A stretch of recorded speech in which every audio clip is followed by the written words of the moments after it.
Hello everybody and welcome back to another video. Today we are going to take a look back on the 2022 playoffs. They took place this past week and we have a new Overwatch League champion. So let's jump in and let's talk about what happened in the playoffs. So here is the bracket. I'll throw it up. The true bracket. My bracket was not even close to accurate. So we're not going to look at that. But here is the bracket. And as you can see, the Dallas Fuel have won the Overwatch League 2022 season. They went into the playoffs as the number 1 seed. I think a lot of people doubted if they could actually win the whole thing. I thought the Gladiators would win. I thought the Dynasty would do really, really well. We didn't see the Dallas Fuel play the Gladiator, so who knows what would happen in there. But they rolled the Dynasty. And it was a banger of a series for the Grand Finals, a 4-3 victory for the Dallas Fuel. Our first Grand Finals to ever go to 7 maps. Finally, we got a good Grand Finals. A really good Grand Finals at that. So, really good weekend and week. I guess it's just a weekend. All right, a week, not a weekend. Anyway, huge tournament for the Dallas Fuel. So incredibly happy to see Fearless win and get Grand Finals MVP. Obviously, man has been grinding forever. He deserves it so much. Edison, Grand Finalist a year ago. His team gets completely embarrassed and rolled in the Grand Finals versus the Shanghai Dragons. Comes back on the Dallas Fuel and is a huge part of this team's success and victory in the Grand Finals. And so this is a really awesome story to kind of look at. The Dallas Fuel were one of the favorites, of course, coming into 2018 at the beginning of the Overwatch League as Team Envy, and they just underperformed in pretty much every way imaginable back in 2018. And they've just continued to improve. They fell flat a year ago, getting 3rd place, and now here in 2022 they are Grand Finals champions. And it was a very good tournament from them. It was a very good run from them. And I think that they really showed just how good they are and how talented these players are. I really was not a huge believer in the Dallas Fuel. I thought they were going to be good in this tournament, but I didn't think they had what it took to be, the champions. But they were, and they had an incredible run. They didn't drop a series the entire playoffs. And really just the only close game they had the entire time was that Grand Finals. I mean, they rolled over the Spark in their first series. They rolled over the Dynasty. They rolled over the Outlaws. And then, they had that close Grand Finals against the Shock. So it was really good tournament from the Dallas Fuel. And overall, I think this is the best playoffs we've ever had, right? Upsets and surprises that at the end of the day didn't really mean a whole lot when you have the 1 and 2 seed matchup in the Grand Finals, but it still was a really impressive thing to see. And of course, the Shock had an incredible run as well in the lower bracket, dropping their first series against the Outlaws, and then 3-1 against the Dragons, 3-1 against the Gladiators, 3-0 against the Dynasty, 3-1 against the Spark, 3-0 against the Outlaws again. They just had a really great lower bracket run. Very similar in a lot of ways to the Atlanta Reign last year, or even the Shock in 2019 when they won. I'd say this was more similar to what the Reign did a year ago, where they just had this incredible lower bracket run, eliminated a bunch of the APAC teams this time around. So they beat Shanghai, they beat Seoul, they beat the Spark. Really good run from the Shock here, just kind of tearing through the lower bracket. They have the number 2 seed. They had the MVP and the Rookie of the Year in Proper, who, had an incredible tournament as well. I think Striker had a great tournament too. I think they were kind of really big to the success of this team. I really liked what the Shock were able to kind of do and how they were able to find value and effectiveness. I think it was an interesting series kind of to watch between them and Dallas, especially when the Shock opted to run Mikey the entire series, which I understand why. I think there's going to be some people out there, I think, who sit here and say that if they hit a collusion, they would have won. I don't think that's the case. it's not like this was a roll, right? It was a 4-3. It's a really close series. Mikey had really good moments throughout the entire series. It just was not enough for them to win, but he didn't lose them the series. It was it was a team event. It was a whole team not being able to just, go that extra 1% they needed to win. It was that close of a series, right? So I think Mikey was not like the reason why they lost or anything like that. I haven't seen people saying stuff like that, but it always happens. I don't really engage with Shock fans, so I don't really know what they're talking about. Mainly because I refuse to interact with Shock fans on Twitter, but that's just me.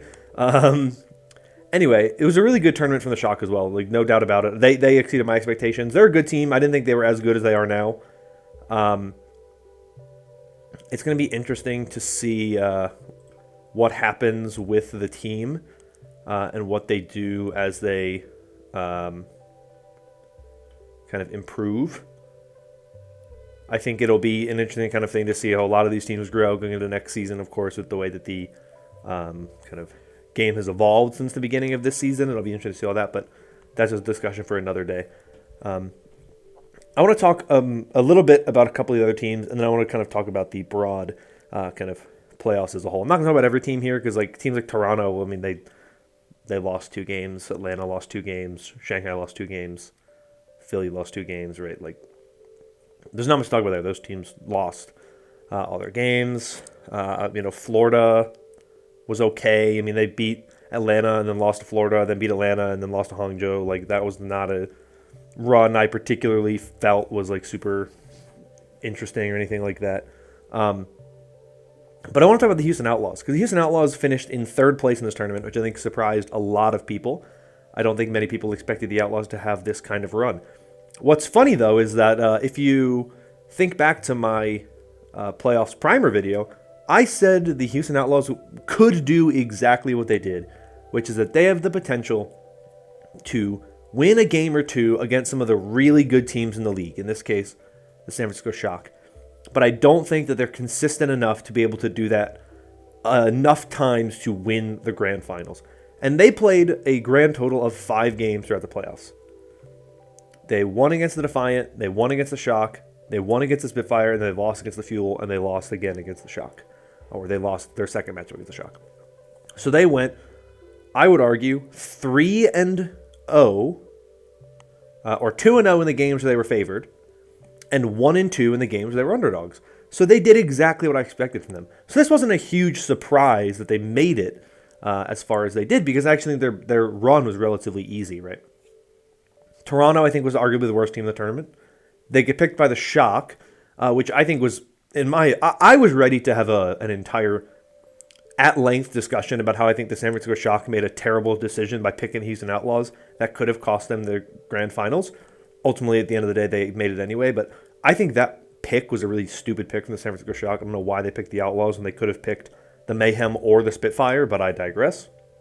They beat London, who they were the better team then, and then they lost to Dallas and Shock. So I thought the Outlaws had a really good run. I think that there are some places they need to improve going into next season, but I think in general this roster is really, really solid and really, really strong and really good. I think they have a lot of good pieces, and I'm excited to see kind of what they do going forward, because their run was one of the best, and I think it's really good for an Outlaws organization that have never made a playoffs before. They've had no success in the playoffs whatsoever. Getting to the upper bracket finals, getting 3rd place, that's quite impressive, and one of the things to really, really show that I think there's a lot of talent and room for growth in some of these teams that people didn't have a ton of faith in going into this season. Outlaws, to me, are one of the best teams that we saw this year, and I think this playoffs really kind of showed just how talented they are as a team. And of course, the London Spitfire had another good run as well. They went against the Gladiators. I think there's a lot of I've seen a lot of differing opinions on this, especially from Spitfire fans. I thought the Gladiators series against the Spitfire, I thought the Gladiators played horribly. I thought they looked super lost. They looked like they didn't know what they were doing. They didn't know what the meta was. They didn't really know how to approach the meta. And the Spitfire looked comfortable. They looked like they knew what they were doing at the very least. And they looked like they at least had a feeling that they had enough of an understanding of the meta that they were able to pretty consistently outperform a team like the Gladiators that just looked lost and confused.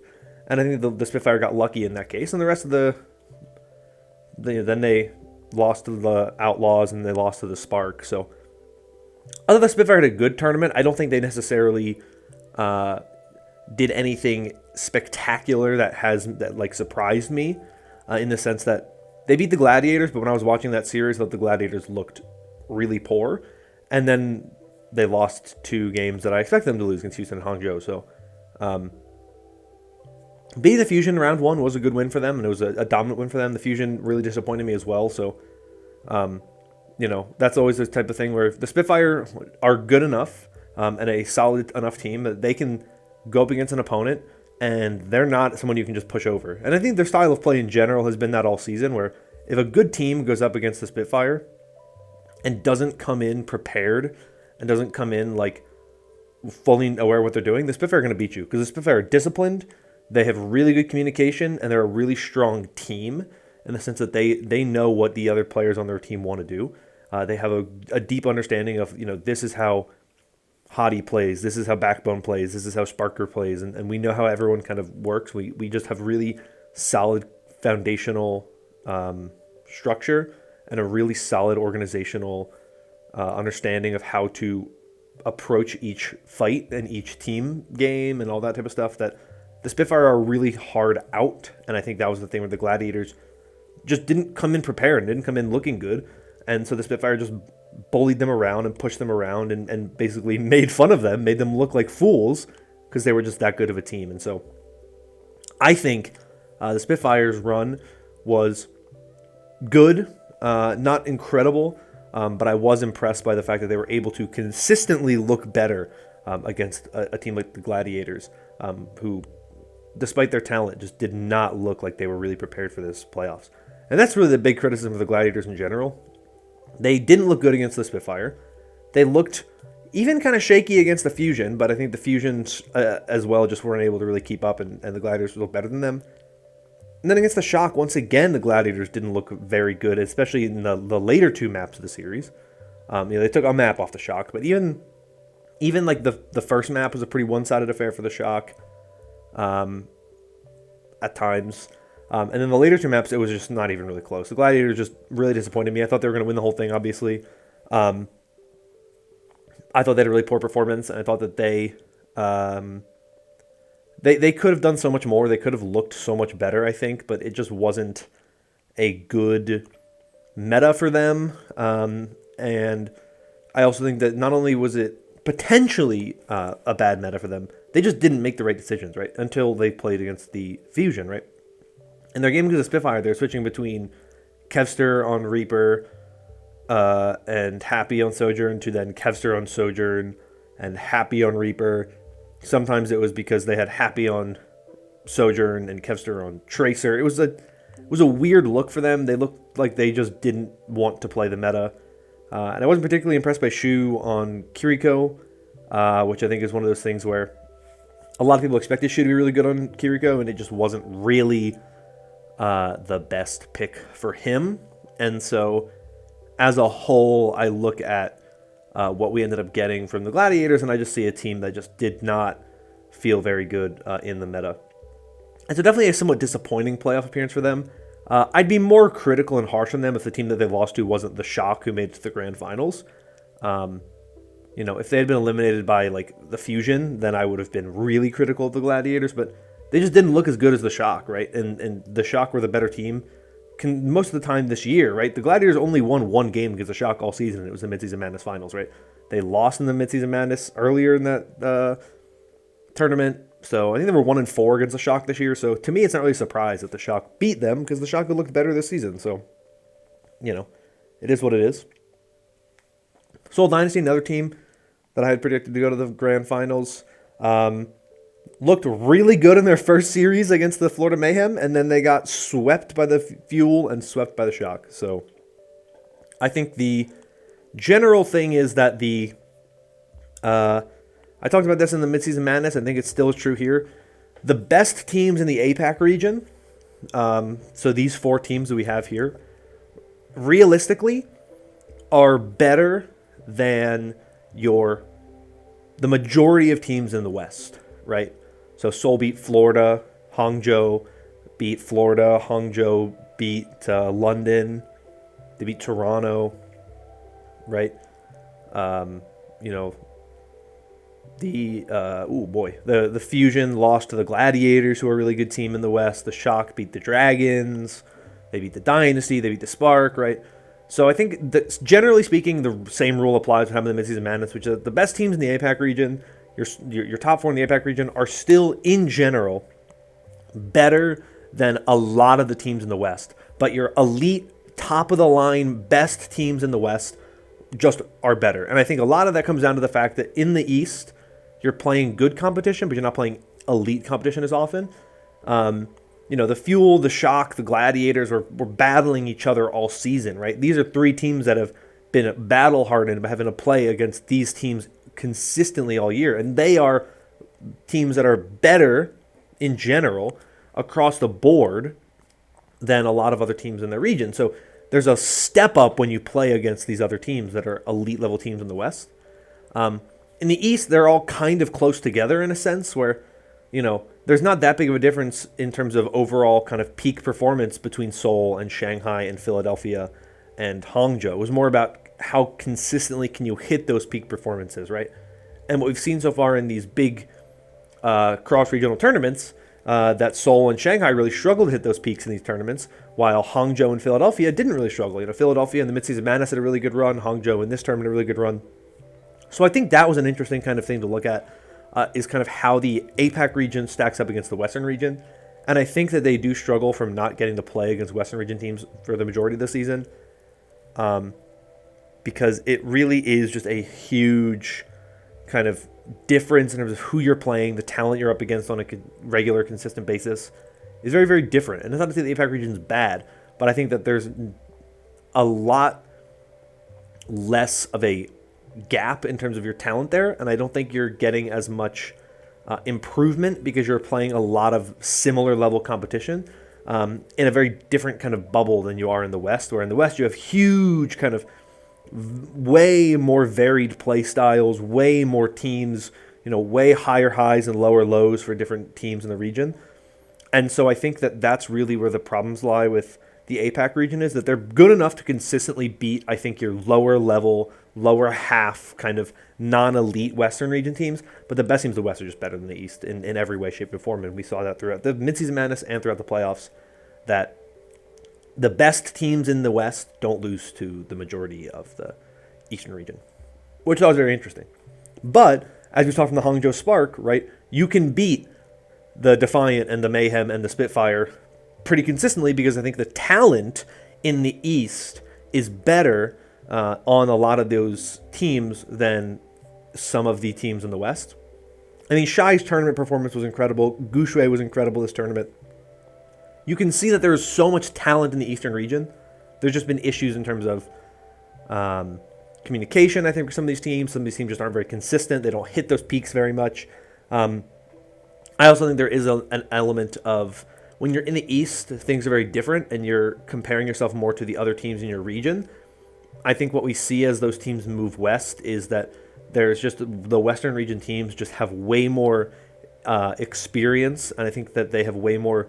The competition's a lot harder, right? Like Seoul, Shanghai, Philly, like those 3 teams made every tournament, right? The Spark missed out on the Summer Showdown because they weren't very good in Jotes. But then they had a really good run here late in the season. But in the Western region, Dallas and San Francisco and Houston made all the tournaments, but the Gladiators and the Reign, who had really good performances early in the season, didn't make the Summer Showdown. The Dallas Fuel were not very good in the midseason madness. The Shock had a really early exit in the kickoff clash, right? And so I think what you see in the West is there's so many more teams, and there's so many more things that teams had to be forced to improve throughout the year to keep up with other teams in their region that we don't really see in the East. Not many teams in the Eastern region made major changes throughout the season. The Seoul Dynasty traded Creative for Iris. The Spark added Teru, which was a huge addition at the end of the day. And then, Neko became a player again. But the Dragons made no changes. The Fusion made no changes. The Charge made some big changes, and they found success. The Valiant added Marvel. But in the West, you think about what happened to the West, right? Like the Gladiators had Happy, because Potifon retired, and Ants left the team. The Shock added Striker. They added Mikey throughout the season. The Outlaws added Doge and Lep. They got rid of Piggy. Like, teams in the West, outside of Dallas, made major changes throughout the year because they had to try to keep up with the other competition, which some of the East didn't do. And so I think that's part of why the Eastern region didn't have the same level of performance and didn't have the same peaks throughout the majority of the tournaments that we saw this season. But those are just kind of my overall kind of thoughts on what we really saw from this tournament. It was interesting. It was a really good tournament. I think it's the best playoffs we've ever had. And I think that was really, really important, obviously, for the future of the game and for the future of the esport. The first playoffs since the Overwatch 2 release is really, really big, and the fact that it did as well as it did. Had really nice peak numbers, which is really nice to see. Shows there's a lot of hope and good tidings, if you will, for the future of the Overwatch League, which is obviously something that a year ago there were people, myself included, who were concerned we might not have the Overwatch League again. The Overwatch League might not exist for much longer, but this year really showed to me that there is a lot of hope left for the Overwatch League and the scene in general. I think we have a very, very bright future ahead for the Overwatch League, and that is a very nice thing to see. I know one of the things that a lot of people talked about, kind of as like a meme, was the Butterfingers sponsorship, but I saw the Butterfingers sponsorship and I like had a huge grin on my face, because if you remember a year ago when all of the things happened with Activision Blizzard and the lawsuits and the harassment and abuse things came to light, the Overwatch League lost like every single sponsor it had. It lost IBM, it lost Coca-Cola, it lost a ton of sponsors who all like just said we don't want to sponsor the Overwatch League anymore. And for good reason, obviously, because you don't want to associate with that. But now we're seeing that the Overwatch League is able to get sponsors again, and they're able to come back. And I think that's a huge, huge thing to see, is that we're getting to see the Overwatch League regain some of that love that it had, regain some of those sponsors, bring people back in. And the whole esport, I think, is in a better place because of what we're seeing this year. And this Grand Finals in particular was really, really important. And so I think 2023 has a ton of hope, really bright future ahead for 2023. I know people say this all the time. I think 2023 is going to be the biggest year ever for Overwatch. It'll be the first full season of the Overwatch League since Overwatch 2's release. I think the format will probably be the best it's ever been because it keeps getting better every single year. We're going to have the PvE for regular Overwatch. We're going to have a ton of new content and updates and whatnot for the game. 2023 is going to be the biggest year for Overwatch ever, and I think the Overwatch League is going to be a huge part of that. I think the next season is going to be incredible. It's going to be awesome to see all the new talent that comes into the league, and how Overwatch 2 has grown and evolved as a game will give me a ton of hope for the next year. But that's it. That's all I really want to talk about here. Obviously, there's a ton. I could talk for an hour about what we had in the playoffs and the grand finals, but I don't have that kind of time here today, so that's all for this one. If you guys enjoyed, consider liking and subscribing for more content like this in the future. We are moving into the Overwatch League offseason, but don't worry, there is going to be more Overwatch League content to come. I have some power rankings coming up, of course, as well as some other offseason types of things, including a fun little video coming out on Wednesday that I won't spoil too much, but I do a video coming out Wednesday that is Overwatch League related before the power rankings come out later on Friday and Monday of next week. So keep your eyes out for those. But that is going to be all for me for today. Like I said before, if you enjoyed, consider liking and subscribing. Comment down below your thoughts on anything that happened in these grand finals. But that is all for today. Thank you all once again. Hope you're all staying safe and staying healthy. And until next time, bye-bye.